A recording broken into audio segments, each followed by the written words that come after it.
So, when I was younger, about 8 years ago now, I was very fond of this TV show called Lab Rats, which was about a group of teenagers with bionic superpowers. The first time I got to see it, I thought it was so fascinating that I had to run upstairs to tell my brother all about it. He stopped me while I caught my breath and said, "You know I'm a bionic human too, right?" The definition of bionic is having artificial body parts, especially electromechanical ones. So my older brother Samir is deaf, and I guess he's a bionic human because of his hearing aids. His hearing aids amplify sounds and vibrations, and he uses them in conjunction with lip reading and context clues to get by in situations where he's communicating with hearing people who do not know sign language.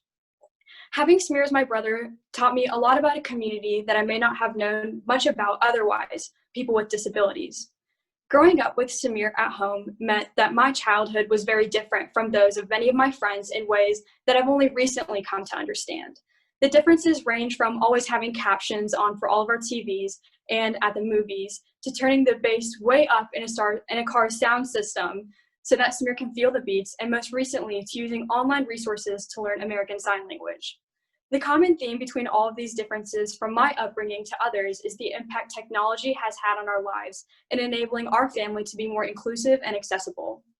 As I became more aware of the world around me, I realized that many of the things that I took for granted at home weren't always given to other people with disabilities, whether it be in sports, everyday life, or workspaces. So today I'm going to talk to you about two problems that I have seen and ways that I have tried to address them through STEM. I hope that I inspire other people to focus on these issues as well. So one afternoon, while I was practicing for a golf tournament, my father talked to me about how there are a variety of prosthetic legs for golf. There are running, swimming, jogging, legs for casual events, and there's so many others that it would take me a while to list them all off. But I eventually found out that there was not a prosthetic leg for golf. At first, I thought it was not a big problem because you don't swing your arms like you swing your legs when you play golf. But then I examined out my leg movement just to analyze how my legs move. And in that instant, I was astonished when I noticed that when I swing at a ball, that my legs do move, and both of my legs have significantly different movements. So if there's not a leg for golf, what do people who play golf do if they're an amputee? I wanted to find out the solution to this question, so I sent emails out to whoever's email address I could find on the National Amputee Golfers Association website. Within a few days, I got responses back, and they informed me that they just kind of use whatever leg will best fit their need. This is not a solve-all solution to leveling out the playing field for golf, so I began to brainstorm and design what pieces would be needed in a prosthetic leg for golf, and I shared that information with the public. Now, this was just a building block to what I came to do and realize with accessibility in my junior year of high school. Before I tell you what I did, it is important that I tell you the backstory. In my sophomore year of high school, I founded a pageant to promote inclusion and confidence in girls with disabilities, the Miss Incredible pageant.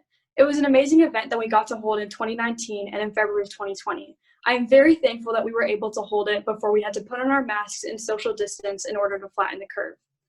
From this event, I was able to interact with more people who have a disability, and there was a lot that I learned and thought about when it came to accessibility for people with disabilities. In our first year of holding the pageant, the girl who became Miss Incredible was Michaela. Michaela's a fun to talk to girl. She's so full of life, and Michaela also uses a power wheelchair that carries tubes that are connected to her. And one day during a monthly fire drill at my school, I started to think about Michaela. The classroom that we were leaving during the fire drill is on the second floor of our school building, but we have to travel down 3 floors to get to the basement to leave the building. So in a moment like this, I wondered, what would Michaela, or someone who uses a similar wheelchair with tubes connected to them, do in an emergency situation? Some people might ask, well, how did she get up to that floor? And respond, maybe she can get down to the basement that way. And the answer to that question is normally an elevator, but you cannot use an elevator in an emergency situation. After we got back to our classroom and left for lunch, I pulled out my phone to search up what other procedures would be used when you are with a person who uses a wheelchair in the case of an emergency, where you have to descend a flight of stairs. So the first option is to carry the person down the stairs while leaving the wheelchair behind. Now, this is not a viable solution for Michaela because that means that we would have to disconnect her from her tubes that are often used for oxygen or her feeding tubes. Another solution is that we carry the power wheelchair with Michaela sitting in the wheelchair down a flight of stairs. Now, as a high schooler or even picturing adult, I really do not think that that would be a viable solution unless they're able to lift 400 pounds alongside another person. So from this issue, I began the engineering design process to work on this project with my best friend, and we did some research first into devices that already exist and patents on those devices. We eventually came to learn that for an emergency situation, there was no storable, reasonably priced, or compact device that could be used for a variety of wheelchairs to aid in descending a flight of stairs in an emergency. We then entered the next step of the process by thinking about different pieces that would be needed for this device and simply drew them out onto a piece of paper. We drew ovals for the drivetrain that would be on the stairs, a rectangle for the platform on which the wheelchair would sit, and lines for the necessary pneumatics, which allows for the platform attached to the drivetrain to be parallel to the ground floors while the device is traveling down the stairs. The next day we were at school, we took dimensions of doors, stairwells, looked up dimensions of wheelchairs, and looked up the maximum amount of mass to expect from a power wheelchair with a person in it. This allowed us to create our goals for what we wanted to do with this device. And once we had our goals set out for us, we began to develop a CAD design. In this design, we built and put all of our parts together, but more importantly, we were able to test our device. We used SOLIDWORKS to run a stress test to understand which points need more support and how much weight would the device be able to sustain. While producing the device, we also began to consider the social impacts of it. One idea that my brother mentioned to me is that when people create devices or products for people with disabilities, they assume that their easy fix to the larger problem is what the people of the community of people with disabilities will want. And they do this without consulting the people who they're making this device for. As I mentioned before, my older brother is deaf. One product that he reminded me of that is a Band-Aid solution to a wound or a bigger problem is speech-to-text apps. These apps are created by using concepts within STEM, but people who are hearing assume that this app is a cheap way to avoid paying for sign language interpreters or a faster way to avoid learning sign language in workspaces or everyday life. But this device should not be seen as a solve-all solution for people who do not know how to be accessible for people who are deaf. The device can be used for short-term use, but it is not preferred to be used for long-term use.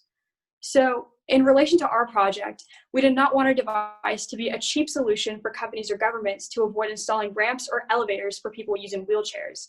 We wanted to specify that our device is to be used in the case of an emergency. We also wanted to talk to parents, teachers, and students who may be benefited from this device to understand if it is wanted and will be favored by the community, and our device was. Another idea that we learned is that when it comes to making wanted devices to increase accessibility for people with disabilities, is that an attempt at creating a necessary device is preferred rather than people attempting nothing at all. That is something that I learned by talking to the special education teachers at my school. Now, when it comes to discussing accessibility for people with disabilities, we know about the passage of the ADA, Americans with Disabilities Act of 1990. For those of you who do not know what the ADA is, this is cited from the ADA National Network.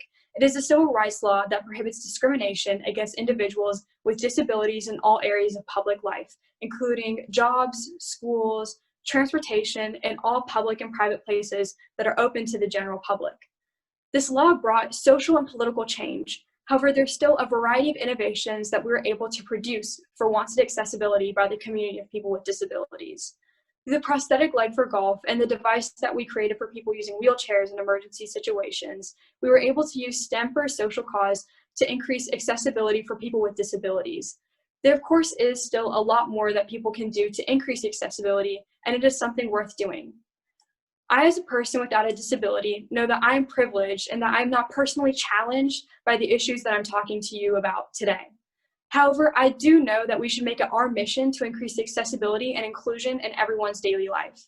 In our society, there are several hidden barriers to accessibility, and as people interested in STEM, it is our job to destroy these barriers with our talents and passions to create an innovative and accessible community.